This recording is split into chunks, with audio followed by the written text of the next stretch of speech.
Good morning student. Welcome back in Hindi class. How are you all? I hope you all are fit and fine at your home.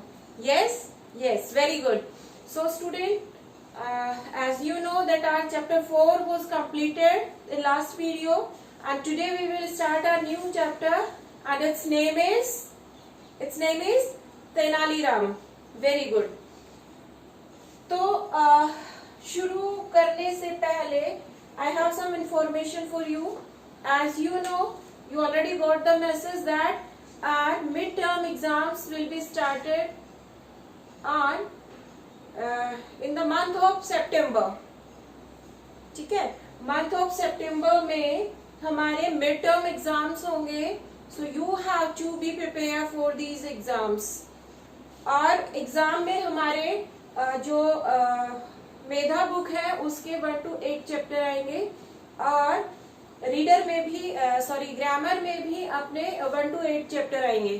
So you have to be prepare for these exams. और आज हम बात करेंगे chapter 5 जिसका नाम है तेनाली राम. आप सब ने तेनाली राम के किस्से सुने होंगे, ऐसी मैं उम्मीद करती हूँ. नाम सुना होगा तेनाली राम का. इनका नाम बहुत बुद्धिमान लोगों में गिना जाता है. जैसे अकबर बीरबल का नाम लिया जाता है, वैसे ही राजा कृष्ण देव राय और उनके मंत्री तेनाली राम का नाम लिया जाता है. आपने सुना होगा कि अकबर के दरबार में जब भी कोई समस्या आती थी तो अकबर जो है फाइनली उस प्रॉब्लम को सॉल्व करने के लिए बीरबल को ही याद करते थे. सेम कंडीशन इज हियर कि जब भी कृष्ण जो देवराय थे उनके समक्ष कोई भी कठिन समस्या उत्पन्न हो जाती थी और उनके बाकी के दरबारी जब उसे सॉल्व नहीं कर पाते थे तो फिर लोग जो है एक ही व्यक्ति की तरफ देखते थे कि now he can do only, कि ये आदमी जो है इस समस्या को सॉल्व कर सकता है. और ऐसे व्यक्ति का नाम था तेनाली राम. उन्हीं तेनाली राम के बारे में उन्हीं की इसी तरह की बुद्धिमानी भरी एक कहानी आज हम इस चैप्टर में पढ़ेंगे. सबसे पहले आपको ये पता होना चाहिए कि तेनाली राम में गुण कौन कौन से थे. तो तेनाली राम जो है वो एक बहुत ही बुद्धिमान, समझदार और हाजिर जवाब थे. मतलब हाजिर जवाब का मतलब होता है कि किसी ने कोई प्रश्न पूछा, उस प्रश्न का उत्तर आपके सामने उसी समय रेडी रहे. हम कई बार सोच लेते ना, उसने मुझे ऐसा कहा, मुझे ये बोलना चाहिए था. इसका मतलब उस समय हमारे पास वो आंसर नहीं था. लेकिन जो तेनाली राम थे वो इतने हाजिर जवाब थे कि उधर से क्वेश्चन आया नहीं कि उन्होंने झट से उत्तर दे दिया. इस तरीके से इनकी जो इंटेलिजेंसी थी वो बहुत हाई लेवल की थी. बहुत इंटेलिजेंट थे ये. बड़ी बड़ी मुश्किलों को यूं मिनटों में सुलझा लिया करते, और पूरे साम्राज्य में इनकी बुद्धिमानी के जो है किस्से प्रचलित थे. आज उन्हीं तेनाली राम के उन्हीं किस्सों में से एक किस्सा आपके सामने इस कहानी के रूप में दिया गया है. तो चलिए शुरू करते हैं. तेनाली राम. राजा कृष्ण देव राय के दरबार में तेनाली राम का बड़ा सम्मान था. अब आपको पता ही है, जो आदमी इतना इंटेलिजेंट है, इतना समझदार है, इतने सारे जिसमें गुण है, मेरिट्स है, तो हर व्यक्ति उनका सम्मान तो करेगा. उनकी चतुराई, समझदारी और हाजिर जवाबी से के बहुत सारे किस्से प्रसिद्ध हैं. आज हम उनकी चतुराई का एक किस्सा पढ़ेंगे. चलिए शुरू करते हैं. ग्रीष्म ऋतु का समय था. ग्रीष्म ऋतु मतलब गर्मी का मौसम. मतलब बहुत तेज गर्मी, जब मई जून का महीना होता है जिसमें बहुत तेज गर्मी पड़ती है, वो मौसम कहलाता है ग्रीष्म ऋतु. तो ग्रीष्म ऋतु का समय था. भयंकर गर्मी पड़ रही थी. ऑब्वियसली इन 2 मंथ में तो बहुत तेज गर्मी पड़ती है, तो उस समय भी बहुत तेज गर्मी पड़ रही थी. विजयनगर के नदी, नाले और तालाब सभी सूख गए थे. जो नगर था जहाँ के राजा थे कृष्ण देव राय, वो नगर था विजयनगर. ठीक है, तो आपको इसका नाम याद करना है कि राजा कृष्ण देव राय कहाँ के राजा थे, या तेनाली राम किस नगर के मंत्री थे. तो उत्तर हो जाएगा हमारा विजयनगर. तो विजयनगर के नदी, नाले और तालाब सभी सूख गए थे. अब जब गर्मी इतनी पड़ रही थी तो गर्मी के कारण पानी जो है वो चाहे कुएं हो, नदियां हो, तालाब हो, सबका पानी का जो लेवल है वो कम हो गया था, ऑलमोस्ट सूख गए थे. तेनाली राम के घर के पिछवाड़े एक बगीचा था. पिछवाड़े का मतलब होता है बैक साइड यानी पीछे का हिस्सा, उनका जो घर बना हुआ था उस घर के पीछे कुछ खाली जगह थी, ठीक है। वहां पर एक बगीचा उन्होंने बड़ा अच्छा सा बनाया हुआ था, वह बगीचा भी सूख गया था। अब देखिए गर्मी का मौसम है, ऊपर से धूप पड़ रही है, पौधों को पानी अच्छे से नहीं मिल पा रहा है क्योंकि नदी नाले सब सूख गए हैं, तो पौधे भी जो है अब सूखने लगे थे। बगीचे के कुएं का पानी भी काफी नीचे चला गया था। अब जो बगीचे में कुआं खोदा हुआ था जिससे पेड़ पौधों को पानी दिया जाता था, उस कुएं का पानी भी बहुत नीचे चला गया था, इवन ऑलमोस्ट खत्म ही हो गया था, थोड़ा बहुत पानी उसमें बचा था। वे चिंतित थे कि किस प्रकार अपने बगीचे की सिंचाई करें। अब तेनालीराम सोच रहे थे कि भाई बगीचा सूखने लगा है और पानी भी नहीं है, ऐसी क्या उपाय किया जाए कि ये पानी जो है किसी तरीके से इन पेड़ पौधों को पानी मिल जाए और ये पेड़ पौधे फिर से हरे हो जाए। यही सोच रहे थे, इसी चिंता में वे डूबे हुए थे, लेकिन उन्हें कुछ सूझ नहीं रहा था। एक बार की बात है, रात के समय तेनालीराम राजा कृष्ण देव राय के दरबार से घर वापस आ रहे थे। मतलब रात को वहां जब दरबार खत्म हुआ, सलाह मशवरा हुआ किसी टॉपिक पर, उसके बाद रात हो गई और जो तेनालीराम थे वो अपने घर वापस लौट रहे थे। अभी घर के पास ही पहुंचे थे कि उन्हें अपने बगीचे में कुछ लोगों की फुसफुसाहट सुनाई पड़ी। जब वो रास्ते में थे, अपने घर के पास आ चुके थे, तो उन्होंने किसी लोगों की बात करने की आवाज सुनी। फुसफुसाहट मतलब जो धीरे धीरे बोलते हैं, मतलब विस्परिंग करना। तो इस तरह की उन्हें आवाज सुनाई पड़ी। तेनालीराम समझ गए कि चोर आए हैं। भाई अगर कोई नॉर्मल आदमी होगा तो आराम से बोलेगा, ऐसे चुप चुप के थोड़ी ना बोलेगा, लेकिन उनके जो फुसफुसाहट थी, उनकी जो विस्परिंग थी, उसकी आवाज सुन के अब तेनालीराम तो वैसे ही समझदार थे, वो समझ गए कि पक्का आज यहाँ पर कौन आए हैं, चोर आए हैं। तेनालीराम बिना कुछ बोले अपने घर के अंदर जाते हैं और अपनी पत्नी से जोर जोर से कहने लगे, अरे सुनती हो, आज दरबार में चर्चा हो रही थी कि आजकल बहुत चोरियां हो रही हैं, तुमने अपने जेवर संभाल कर रखे हैं ना। मतलब तेनालीराम ने अपने घर में जाकर अपनी बीवी को ये बात बताई कि भाई आज दरबार में ये बात हो रही थी कि नगर में बहुत चोरियां हो रही हैं, ठीक है, तुमने अपने जो जेवर है वो सब संभाल कर, जेवर मतलब ऑर्नामेंट्स, जो गहने होते हैं, ठीक है, वो सब संभाल कर तो रखे हैं ना। यह सुनते ही चोरों के कान खड़े हो गए। कान खड़े हो जाना मुहावरा है। मुहावरे का अर्थ है चौकन्ना हो जाना, अलर्ट हो जाना कि भाई ये तो जेवर की बात कर रहे हैं, अब सुनते जेवर कहाँ रखे हैं इन्होंने, ठीक है। जबकि क्या थी ये तो तेनालीराम की एक चाल थी उन लोगों को अपने जाल में फंसाने की, ठीक है। तो उन लोगों के कान खड़े हो गए चोरों के। वे छिपते छिपाते तेनालीराम के घर के पिछवाड़े वाली खिड़की के नीचे आकर छिप गए और ध्यान से उनकी बात सुनने लगे। तो लोग खिड़की के नीचे खड़े हो गए और खिड़की के नीचे कान लगाकर कि दोनों आपस में क्या बात कर रहे हैं, कहाँ इन्होंने जेवर छिपाए हैं, उस जगह का पता चल जाएगा तो आज ही हम लोग यहाँ से चुरा के भाग जाएंगे। तो इस तरीके से वो उनकी बात सुनने के लिए वहां पर कान लगाकर खड़े हो गए। तेनालीराम पत्नी से कह रहे थे कि अपने घर का कीमती सामान कहीं ऐसी जगह छिपा देना चाहिए जहाँ चोर नहीं आ पाए। मतलब हमें अपना सामान ऐसी जगह पर छुपा देना चाहिए जहां चोर ढूंढना भी चाहे तो उस सामान को ढूंढ नहीं पाए। पत्नी ने पूछा, लेकिन ऐसी कौन सी जगह है। अब पत्नी ने सोचा, भाई ऐसी कौन सी जगह है, चोर तो कहीं भी पहुंच जाएंगे। तो तेनालीराम ने कहा, हमारे पास जो लोहे का बड़ा सा संदूक है ना, उसी में सारे जेवर रख दो। अब देखिए तेनालीराम उन लोगों को सुनाकर ये सारी बातें कह रहे हैं ताकि वो लोग ये सोचे कि भाई तेनालीराम जो कर रहे हैं वो हमें पता है और हम जाकर अब उस जेवर को वहां से निकाल लेंगे। लेकिन क्या सच में ऐसा होगा? यस, चलिए पहले पूरी स्टोरी पढ़ते हैं, फिर देखते हैं कैसा होगा, ठीक है।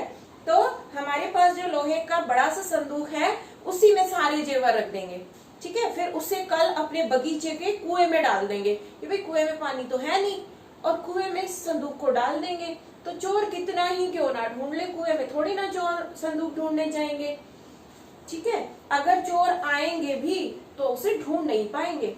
कल क्या, मैं अभी इस संदूक को छिपा कर आता हूँ।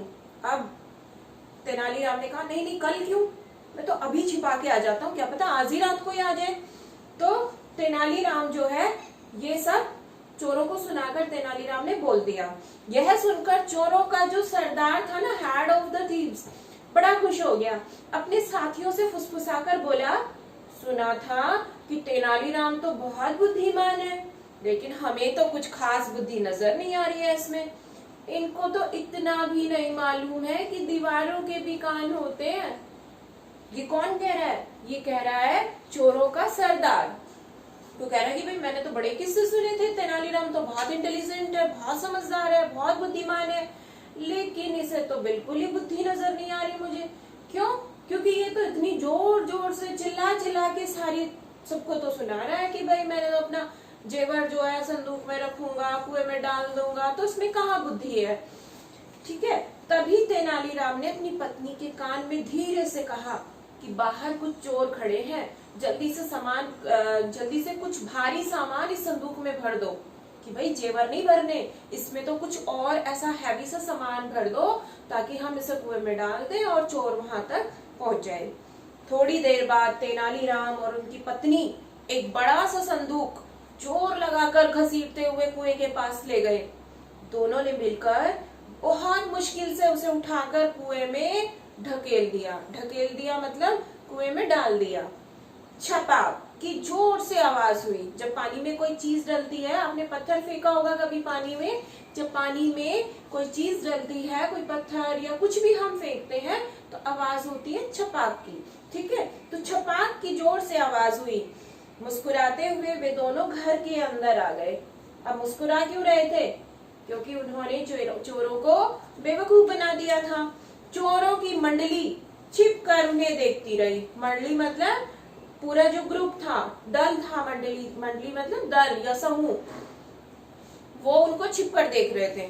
तेनालीराम और उनकी पत्नी के घर के अंदर चले जाने के बाद चोरों का सरदार अपने साथियों के साथ कुएं के पास आया।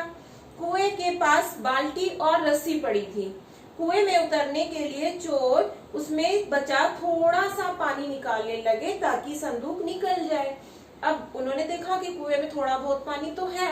उन्होंने सोचा पहले ये जो पानी है इस पानी को हम बाहर निकाल देते हैं ताकि हम आसानी से उस संदूक को बाहर निकालेंगे। अब उन्होंने क्या किया, देखिए उन्होंने बाल्टी और जो रस्सी पड़ी थी उस बाल्टी को कुएं में डुबो कर और वो पानी बाहर निकालने लगे। वो लोग पानी बहकर क्यारियों की ओर जाने लगा। भाई कुआं कहाँ था? गार्डन में। अब गार्डन में क्यारियां बनाई हुई थी ताकि वहां से पानी डाले और सारे पेड़ पौधों में पानी पहुंच जाए।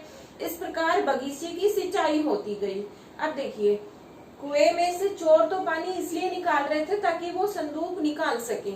यहाँ पर उल्टा किसका फायदा हो गया? यहाँ तो फायदा हो गया तेनालीराम का, क्योंकि जो पानी चोर बाहर निकाल रहे थे वो पानी बह बह कर अब कहाँ पहुंच गया था? तेनालीराम के बगीचे में जितने भी पेड़ पौधे लगे हुए थे उन पेड़ पौधों में वो पानी पहुंचने लगा। और इस तरीके से बिना किसी मेहनत के तेनालीराम के बगीचे की सिंचाई हो गई। धीरे धीरे रात बीत गई।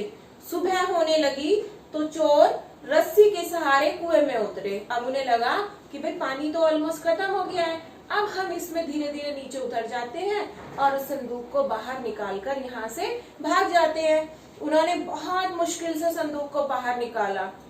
देखो तेनालीराम ने तो पहले ही कहा था ना कि भारी वजन होना चाहिए, तो संदूक बड़ा अच्छा सा बड़ा भी था और भारी भी था क्योंकि उसमें भारी सामान रख दिया गया था। एक चोर ने पत्थर से संदूक का ताला तोड़ा। अब ताला तो लगा के ही डाला था उन्होंने। अब एक चोर ने पत्थर उठाया और उस पत्थर से ताले को तोड़ा। यह क्या? अंदर तो चक्की के तो पार्ट रखे थे। भाई उन्हें तो उम्मीद थी कि पूरा जो ट्रंक है, पूरा जो संदूक है, ये किससे भरा हुआ मिलेगा? जेवर से, जवाहरातों से, सोना चांदी हीरे मोती, पता नहीं इसमें क्या क्या भरा हुआ होगा। लेकिन ये क्या, जब उन्होंने खोला उसे तो उसमें देखा कि उसमें तो चक्की के दो पार्ट रखे हुए थे। चक्की देखी होगी ना जिसमें आटा पीसते हैं, गेहूं पीसते हैं, आटा बनता है। तो वो जो दो पत्थर होते हैं उन्हें कहते हैं पाट, जिनके बीच में गेहूं पीसता है। तो वो दो पाट रखे होते हैं और दोनों बहुत हैवी होते हैं। वो चोरों का सरदार सब कुछ समझ गया और बोल पड़ा, तेनालीराम सचमुच चतुर है, उन्होंने हमें उल्लू बनाया है। उल्लू बनाना भी मुहावरा है जिसका अर्थ होता है बेवकूफ बनाना। तुरंत भाग लो नहीं तो हम सब पकड़े जाएंगे। उसने कहा कि भाई ये तो तेनालीराम ने हमारे साथ क्या कर दिया, हमें बेवकूफ बना दिया, हमारे साथ धोखा कर दिया। हमें तो कहा कि जेवर रखे हैं, हम सारी रात पानी निकालते रहे और जब देखा तो उसके अंदर तो चक्की के पाट रखे हुए थे। तो तेनालीराम ने तो हमें बेवकूफ बना दिया। अब हम इसी में भलाई है कि हम लोग यहाँ से भाग जाएं, अन्यथा हम लोगों को पकड़ लिया जाएगा। चोर तुरंत भाग खड़े हुए। तेनालीराम अपनी खिड़की से उन भागते चोरों को देख रहे थे और मुस्कुरा रहे थे। सच ही कहा गया है कि मुसीबत के समय हमें घबराना नहीं चाहिए, बल्कि हमें बुद्धि से काम लेना चाहिए। कि भाई अगर हमारे सामने मुसीबत आ जाती है तो उसे देखकर हमें घबराना नहीं चाहिए, बल्कि उस मुसीबत से किस तरीके से हम बच सकते हैं, कैसे उसे दूर किया जा सकता है, उसको दूर करने के, उसको हटाने का प्रयास करना चाहिए, ना कि उस मुसीबत से भागने का प्रयास करना चाहिए। अगर तेनालीराम उसी समय चिल्लाने लग जाते कि चोर है, तो चोर आज नहीं तो फिर कभी उनके घर पहुंच जाते। लेकिन अब चोरों को ऐसा सबक मिला कि चोर फिर कभी तेनालीराम के घर की तरफ मुंह ही नहीं करेंगे। तो इस तरीके से तेनालीराम ने अपनी समझदारी से, अपने बुद्धिमानी से चोरों को वहां से भगा दिया। तो ये थी कहानी। उम्मीद करती हूँ आप सबको कहानी समझ आ गई होगी। एक बार इस वीडियो को दोबारा देखना, एक बार दो बार इस कहानी को फिर से पढ़ना, ठीक है? तब जाकर आपको ये कहानी बहुत अच्छे से समझ में आ जाएगी। चलिए अब इस चैप्टर के हम शब्दार्थ देख लेते हैं। और शब्दार्थ आपको अपनी नोटबुक में भी लिखने हैं। देखिए दो शब्द है यहाँ पर, शब्दार्थ, शब्द और अर्थ। चाहे तो आप इन्हें ऐसे लिखें अलग अलग करके, या फिर इस तरीके से आप इन्हें जोड़कर भी लिख सकते हैं। लेकिन कुछ बच्चे क्या कर देते हैं, मैंने देखा ऐसे लिखते हैं, ये गलत हो जाता है। इस तरीके से नहीं लिखते हैं। जब शब्दार्थ, जब ये आ को हम इसमें जोड़ देते हैं तो ये आ बन जाता है, फिर ये ए हट जाता है। तो आपको या तो इस तरीके से लिखेंगे या फिर दोनों को अलग अलग लिखेंगे। इस चीज का ध्यान रखना, ठीक है? अब एक तरफ हम शब्द लिखेंगे और एक तरफ लिखेंगे उनके अर्थ। पहला शब्द है पिछवाड़ा। पिछवाड़ा का अर्थ होगा पीछे का भाग या पीछे का हिस्सा, ठीक है? तो घर के पीछे जो खाली जगह थी उसमें क्या बना हुआ था, बगीचा बना हुआ था। उसके बाद है फुसफुसाहट।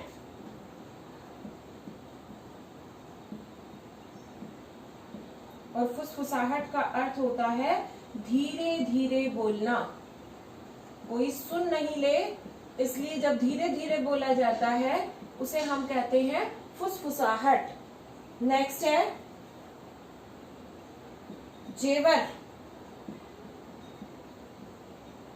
जेवर या तो हम कहें गहने या फिर आभूषण भी इन्हीं को कहते हैं। जो ऑर्नामेंट्स होते हैं हमारे, वो इन तीनों पर्यायवाची शब्द हैं ये। उसके बाद है कान खड़े होना। अभी बताया था मैंने, कान खड़े होना एक मुहावरा है जिसका अर्थ होता है चौकन्ना होना या सावधान होना। आपको जो इजी लगे वो लिख लेना, बोथ आर राइट, ठीक है? नेक्स्ट है मंडली। मंडली का मतलब होता है समूह या दल, जिसे इंग्लिश में हम कहते हैं group. And the last one is उल्लू बनाना। ये भी मुहावरा है जिसका अर्थ होगा मूर्ख बनाना या कहें बेवकूफ बनाना। ठीक है, इतने से ही शब्दार्थ है इस चैप्टर में। को आप इन शब्दार्थ को अपनी नोटबुक में लिखेंगे और साथ ही याद भी कर लेंगे। इस स्टोरी को आप 2 बार 3 बार, जब तक आपको समझ नहीं आती है, आप इसे अच्छे से रीड करेंगे ताकि ये आपको अच्छे से याद हो जाए। मेन फैक्ट आपको याद कर लेने हैं। राजा का नाम क्या था? तो राजा का नाम था कृष्णदेव राय। राजा के नगर का, जहाँ का वो राजा था, उस नगर का क्या नाम था? तो वहां का नाम था विजयनगर। राजा के मंत्री का क्या नाम था? तो आंसर हो जाएगा तेनालीराम। ठीक है, तेनालीराम के घर के पीछे क्या बना हुआ था? तो बगीचा बना हुआ था। इस तरीके से छोटे छोटे क्वेश्चंस आप अपने आप से इनमें से निकालकर उनको आप याद करेंगे। ठीक है, उम्मीद करती हूँ चैप्टर आपको समझ आ गया होगा। आज के चैप्टर में इस क्लास में हम इतना ही करेंगे। मिलते हैं नेक्स्ट क्लास में, तब तक के लिए थैंक यू।